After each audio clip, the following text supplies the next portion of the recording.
नमस्कार, मैं हूं पंकज कुमार और आप देख रहे हैं टीम टीएसपी। मेरे साथ रमेश मेड़ा है जो कि बीएपी पार्टी के प्रदेश अध्यक्ष है और प्रकाश चंद्र जी बूझ है जो कि बीएपी से सांसद प्रत्याशी थे उदयपुर से।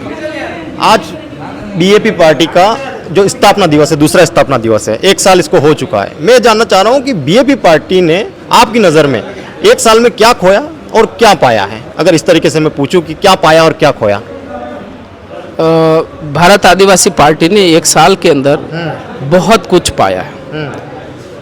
हम भारत आदिवासी पार्टी की जो मूल सिद्धांत है, जिन उद्देश्यों को लेकर काम कर रही है, वो मूल उद्देश्यों को आम लोगों तक समझा पाने में सफल रही है और उसी के परिणाम स्वरूप आपने देखा होगा कि अभी जो विधानसभा चुनाव हुए उसके अंदर हमारे 4 एमएलए जीते हैं और एक हमारे सांसद बने उन्हीं में से। तो ये हमारा अचीवमेंट है, क्योंकि हमारे जो मुद्दे हैं, हमारे मुद्दे जल, जंगल, जमीन के साथ साथ इस क्षेत्र के लिए अच्छी शिक्षा व्यवस्था होनी चाहिए, अच्छी स्वास्थ्य सुविधाएं होनी चाहिए और साथ साथ रोजगार होना चाहिए। ये हमारा मूल एजेंडा है और इसको आमजन को समझाने में सफल रही है। अच्छा, खोने की बात करूं, अगर 1 साल में जो सबसे बड़ा दुख हो कि यार ये हम अचीव नहीं कर पाए, यहाँ पर बीएपी पार्टी से गलती हो गई।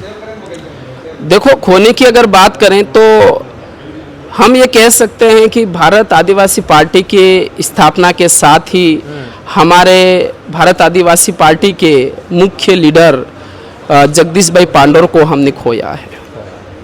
ये इस बात का हमें बहुत ही दुख है और गलतियों की बात तो अभी तक तो ऐसा कुछ हुआ नहीं, लेकिन कुछ छोटी सी कोई मिस्टेक्स हुई है तो उसको आगे हम उसको सही करने की कोशिश करेंगे। बाकी इतना कोई बड़ा ब्लंडर नहीं हुआ। 1 साल ही हुआ है और 1 साल के अंदर ही एमएलएस के ऊपर हमले भी होना शुरू हो गए हैं, गाड़ियों के कांच फोड़ दिए गए हैं या फिर कई जगह पर अपमानित भी किया जा रहा है एमएलएस को। ये चीज़ें बीएपी पार्टी के खिलाफ होना शुरू हो गई है। इन चीज़ों को किस तरीके से देखते हैं आप? ये मैं एक बौखलाहट के रूप में देखता हूँ। जो बीजेपी और कांग्रेस वो डरी हुई है। भारत आदिवासी पार्टी के जो मूवमेंट चल रहा है, जिन उद्देश्यों को लेकर चल रही है, उन मूवमेंट को देखकर वो डरी हुई है। वो बौखलाहट में इस तरह के ये हो रहा है, जो हमले हो रहे हैं उसी के बौखलाहट के परिणाम स्वरूप। क्योंकि भारत आदिवासी पार्टी का मैंने बता दिया, हमारा मूल एजेंडा जो है वो ये है कि सभी लोगों को अच्छी शिक्षा मिलनी चाहिए, अच्छा स्वास्थ्य सुविधाएं मिलनी चाहिए और रोजगार मिलना चाहिए। उसके साथ आदिवासियों का जो मौलिक जो चीज है, जल, जंगल, जमीन, उसकी सुरक्षा होनी चाहिए। जो कॉरपोरेट लोग हैं उनकी जो बुरी निगाहें लगी हुई है उनसे बचाना हमारा उद्देश्य है। लेकिन मूल उद्देश्य से हटाने के लिए, ध्यान हटाने के लिए, भारत आदिवासी पार्टी का मूल एजेंडे से ध्यान भटकाने के लिए ये पार्टियां हैं इस तरह की हरकतें करने में उतारू हो गई है। अच्छा, रगड़ा निकालना, वाड़ियाँ उठा देना, इस पर एफआईआर हुई है, आपने भाषण में भी इसका इस्तेमाल किया। आपको ये नहीं लगता कि ऐसी चीज़ें जब भाषण में आप उपयोग में कर लेते हैं तो आपके खिलाफ भी ऐसी एफआईआर वगैरह दर्ज कर दी जाए? हो सकता है, हो सकता है, क्योंकि उनका सोच यही है कि कैसे न कैसे तरीके से जो आदिवासियों की जो आवाज है, पीड़ितों की जो आवाज है, दलितों की जो आवाज है, ओबीसी की जो आवाज है, उनकी जो आवाज ये लोग उठा रहे हैं, उनको किसी न किसी तरीके से हथकंडे अपनाकर उसको दबाना है। हालांकि वो देखो, रगड़ा निकालना ये सामान्य शब्द है, लेकिन इसको मुद्दा बनाना, ये मतलब तुच्छ बात को उसको मुद्दा बनाना, तो मतलब निश्चित रूप से उनका जो इंटेंशन है, उनका जो इरादा है वह यह है कि इनका जो लोकतांत्रिक संवैधानिक तरीका है, जो उद्देश्य है, उनसे ध्यान भटकाना है। एकमात्र उद्देश्य उनका ये है। इतने ज़्यादा नाराज क्यों है मन्नालाल रावत जी साहब? क्योंकि मैं इसलिए कि जिसके लिए उनको चुना गया है, वैसे जनप्रतिनिधि का काम होता है कि जिस क्षेत्र के लिए चुने जाते हैं उस क्षेत्र के विकास के लिए, कल्याण के लिए और लोकतांत्रिक संवैधानिक अधिकारों के लिए उन्हें काम करना चाहिए। कोई भी हो, किसी भी विचारधारा से हो, किसी भी पार्टी से हो, तो उनका मुख्य काम यही होता है और संविधान के अंदर भी इसी के लिए शपथ ली जाती है। लेकिन उनके विपरीत जब मैंने देखा है, जब उनके गांव से मैं आज आ रहा था चिकलाड़ से, वो चिकलाड़ के रहने वाले हैं और मैंने वहाँ उनका जो सीनियर सेकेंडरी स्कूल है उस गांव का, वहाँ हालत देखे हैं तो वहाँ बहुत ही बुरी हालत है। वहाँ पर बैठने के लिए जगह नहीं है, बच्चों के बैठने के लिए जगह नहीं। और आप विश्वास नहीं करोगे, आपका मतलब मैं कहना चाहूंगा कि बच्चों के बैठने के लिए दरी पट्टी नहीं है, दरी पट्टी नहीं, बच्चे नीचे बैठे हुए, फर्श पर बैठे हुए, उनके कपड़े गंदे हो रहे, उनकी बुक्स गंदी हो रही है, ऐसे हालात है। एक स्कूल में एक क्लास के अंदर 86 का नामांकन है। आप जाना, मैं आपसे भी निवेदन कर रहा हूँ, 86 का नामांकन है, तो वहाँ बैठने के लिए इस पर्याप्त स्पेस नहीं, बड़ी मुश्किल से बैठे हुए, एडजस्ट किए हुए, बच्चे एब्सेंट रहते तब जाके वो हो पाता है। तो वहाँ पर स्कूल बिल्डिंग की जरूरत है, नई बिल्डिंग की जरूरत है, और कई जगह क्रैक डेवलप हो चुके हैं, कंडेम हो चुकी है, ऐसे हालात है। तो उनको शिक्षा के लिए काम करना चाहिए। हमारे प्रतापगढ़ में आपको मैंने कई बार मुद्दा उछाला है, मुद्दा जनता को बताया है कि वहाँ 80 डॉक्टर की जगह 18 डॉक्टर है, और वहाँ सोनोग्राफी के डॉक्टर्स नहीं है, एनेस्थेटिक नहीं है, और वहाँ ट्रॉमा सेंटर नहीं चल रहा है। तो मरीजों को जो सुविधाएं, बेसिक सुविधाएं मिलनी चाहिए, वो भी नहीं मिल रही है। और वहाँ लोग जो गरीब आदिवासी लोग रहते हैं वो भटक रहे इलाज के लिए, उदयपुर रेफर किया जा रहा है। तो जो मुख्य यहाँ की समस्याएं हैं, उन समस्याओं को लेकर वो बात नहीं कर रहे हैं। आज तक बात की हो तो बता दो, प्रतापगढ़ हॉस्पिटल को लेकर बात की हो, शिक्षा को लेकर बात की हो, और आपने भी कई सारे विद्यालय का विजिट किया है, और आपने भी देखा है कि कई सारे विद्यालय में क्या है कि वहां पर स्टाफ है ही नहीं, फर्स्ट ग्रेड तो है ही नहीं। किसी भी विद्यालय में चले जाओ, कभी कभी एक आध मिल जाए, वाइस प्रिंसिपल नहीं, प्रिंसिपल नहीं है, प्रिंसिपल नहीं है, सेकंड ग्रेड टीचर ने। और आपने कौन सा स्कूल बताया? जिरावता के स्कूल में केवल और केवल 9 टीचर लगे हुए हैं, वो सारे थर्ड ग्रेड के हैं। और उन्हीं टीचर्स को 12th क्लास के बच्चों को पढ़ाना, 10th क्लास के बच्चों को पढ़ाना है, तो कैसे वो क्वालिटी एजुकेशन दे पाएंगे? हालत ऐसे हो रहे हैं। और आप सोचिए कि बिना शिक्षा का इस हम मजबूत राष्ट्र का कैसी कल्पना करेंगे?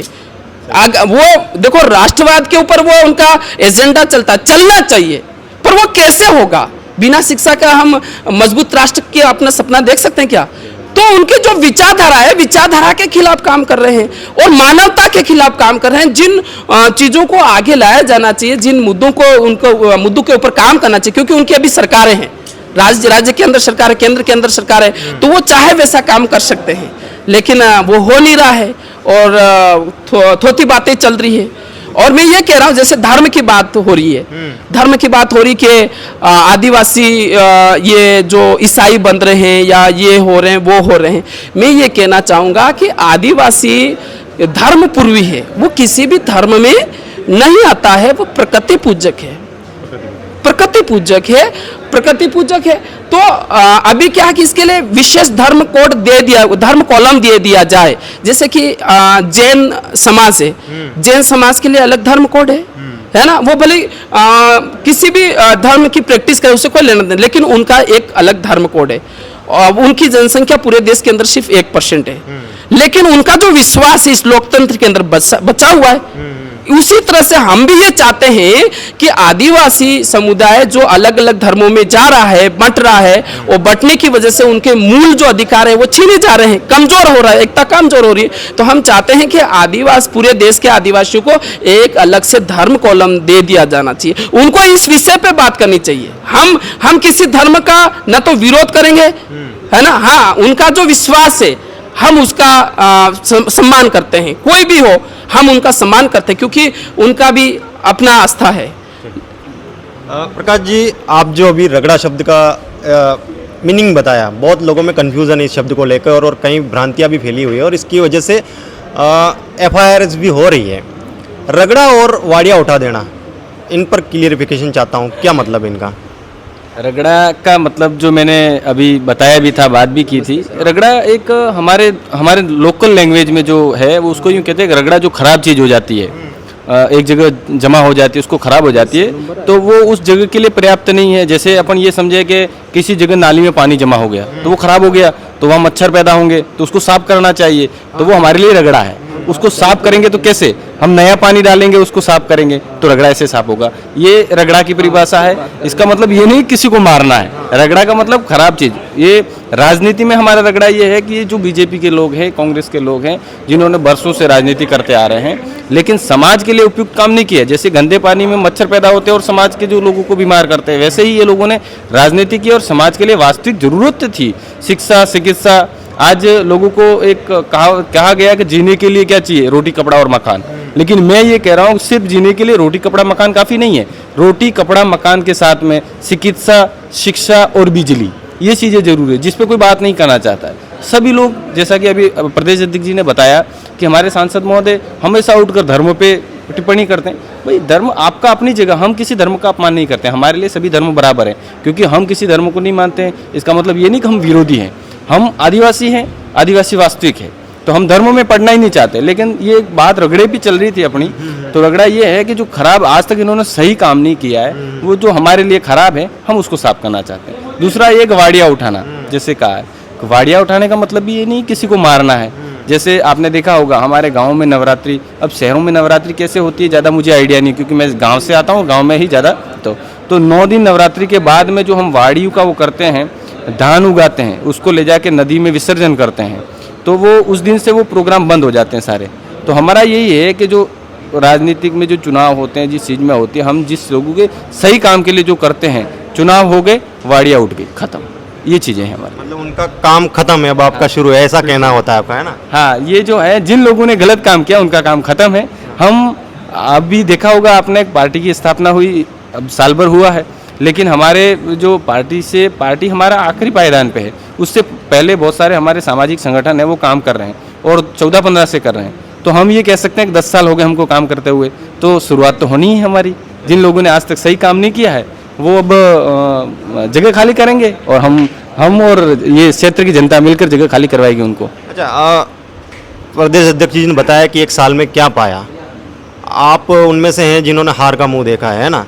तो आप बेहतर तरीके से बता सकते हैं कि क्या खोया है बीएपी ने 1 साल के अंदर। देखो, पाने के लिए तो बहुत कुछ पाया हमने। साल भर हमने, जैसे अभी बताया, हम 10 साल से काम कर रहे हैं, पार्टी स्थापना हुई, साल भर हुआ है। पाने और खोने की बात है, जैसा कि हमने पार्टी स्थापना में प्रदेश अध्यक्ष जी ने भी बताया, हमने एक लीडर खोया। वो हादसा था, हमारे लिए दुखनीय है और हमेशा रहेगा। लेकिन पार्टी के लिए हमने क्या खोया ये मैं बताना चाहूँगा। हम कोई राजा तो थे नहीं जो हमारी बात साथ चली गई। हमारे पास खोने के लिए कुछ नहीं था। हाँ, चुनाव ये राजनीति है, चुनाव में हार जीत लगी रहती है। आज मैं हारा हूँ, कल कोई और हारेगा, ये तो होता है, राजनीति में हार जीत होती है। हमने लोगों का दिल जीता है, जनता का दिल जीता है, और लोकसभा चुनाव में 2.25 लाख वोट जो मिले हैं।